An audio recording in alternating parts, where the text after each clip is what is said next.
According to that Pew survey we mentioned a while back, 54% of us are planning to attend a Christmas church service this year. Contributor Bill Flanagan asks only that those churchgoers do unto others as they would have others do unto them. Christmas is one of 2 times a year when you have to get to church early to get a seat. At the midnight mass in my hometown, you better be in your pew by 11, or you'll be sent to the overflow Eucharist in the basement to welcome the Messiah in a metal folding chair, kneel on the linoleum floor, and sing along to an out-of-tune guitar while the faithful upstairs enjoy a full choir and a pipe organ. Now I know the Holy Family spent the first Christmas in a manger. They'd have loved some linoleum. But I'm always impressed at how folks who miss church all year adopt the devotional intensity of the Third Crusade when it comes to getting a prime spot at Christmas. The spirit of the season goes right out the stained glass window. There's got to be a special room in purgatory for the lady who spreads her fur coat across a whole bench and says she's saving it for her husband who is outside parking the car. As time ticks by, you want to ask her, where's he parking that car, in New Hampshire? But then, I'd have to go to confession again.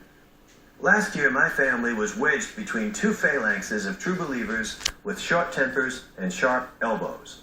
About 5 minutes before midnight, an old and infirm lady hobbled up to our row and asked the fellow in the end if she could come in. And he said there was no room at the inn. So my daughter told the man that she would leave to make space. He made a face like a martyr as my daughter climbed out, then he inched over just enough to let the poor old woman squeeze sideways into a tiny space beside him. My daughter then asked the family in the pew in front of us if they would mind letting her into an open spot in the middle of their row.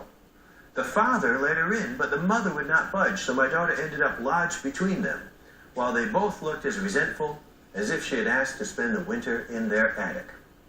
Jesus said, if a man strikes you, offer him your other cheek. If he demands your coat, give him your tunic too. I wish he'd said something about sharing your pew. The church is there for sinners. Saints don't need it. But we must ask, what does it profit a man to get a good seat at midnight mass and lose his soul? Have a wonderful Christmas. The thoughts from Bill Flanagan of VH1.